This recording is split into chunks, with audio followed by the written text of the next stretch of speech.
In 2018, the boss of a $250 billion company suggested raising the price of a hot dog by 50 cents. The company's founder looked at him and said, "If you raise the effing hot dog, I will kill you. Figure it out."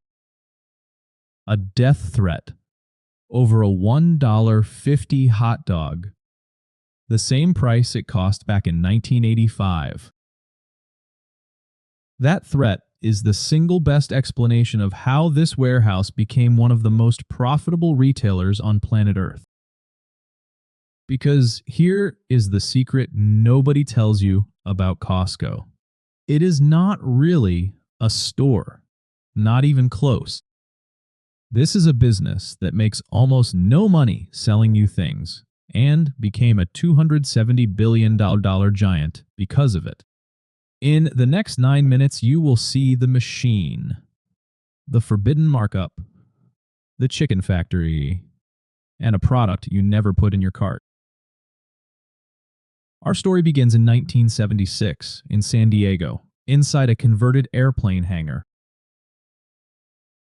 A retired lawyer named Saul Price had a strange idea, a store you must pay to enter.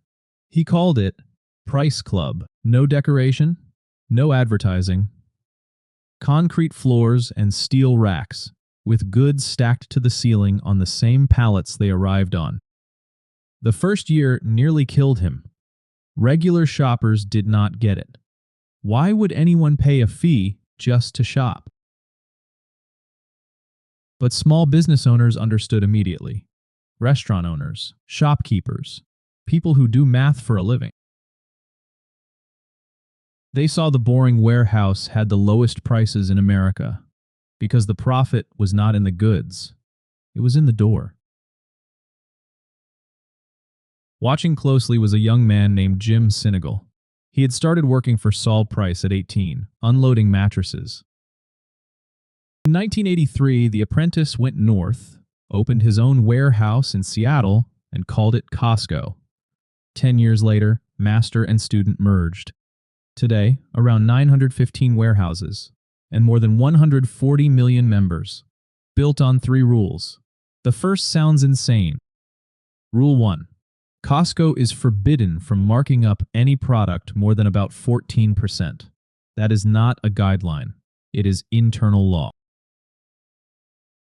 A normal retailer marks up 25 to 50%. A department store sometimes doubles the price. So when Costco negotiates a better deal from a supplier, the savings cannot become profit.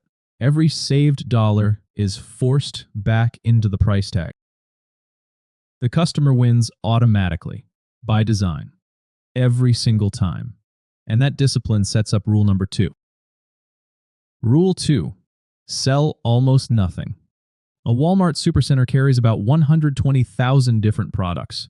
A supermarket, around 40,000. Costco carries fewer than 4,000. 1 brand of ketchup. 2 kinds of toothpaste. It looks like a weakness. But when you stock only 1 ketchup, you are not placing 100 small orders. You are placing 1 colossal order. And when you buy ketchup for 140 million people at once, the supplier gives you a price nobody else on earth gets. Fewer choices, bigger trucks, lower prices. The empty-looking shelf is the strategy. Which brings us to rule 3, the strangest one, the one that explains the gold bars. Rule 3. Remember the hanger. The real product is the door. A membership costs $65 a year. Last year, membership fees brought in $5.3 billion. And that revenue has almost no cost attached. No factory, no shipping, no shelf. It is very close to pure profit. Costco's total profit last year was about $8 billion. Do the math, the membership desk generates most of it. The entire warehouse, the forklifts, the freezers, the mountains of goods, all of it runs on a razor-thin 3% margin. So every absurdly cheap item is really an advertisement for a subscription. It is Netflix, but the content is cheap rotisserie chicken. Take that chicken, $4.99, a price frozen since 2009, while inflation ate everything around it. Costco loses money on it constantly. Any normal executive raises the price. Costco did something no retailer had ever done. It spent $450 million building its own chicken operation in Nebraska. Farms, hatchery, plant, 100 million chickens a year. They did not change the price to fit the world. They rebuilt the supply chain to defend the price. Why? Because the chicken is not food. The chicken is proof. A glowing sign at the back of the store saying, "Your membership is worth it." Then it gets weirder. In 2023, Costco started selling gold, real 1-ounce gold bars, next to the paper towels. At the peak, they were moving up to $200 million of gold per month, usually sold out within hours. It is part of the treasure hunt. A quarter of the stock rotates constantly. Buy it now or never see it again. A casino mechanic built into a warehouse. When Shanghai's first store opened, the crowds were so huge it shut down on day one. And one more heresy. Retail burns through 60% of its workers every year. Costco pays senior clerks almost $32 an hour. Its turnover is about 8%. Wall Street hated this for years.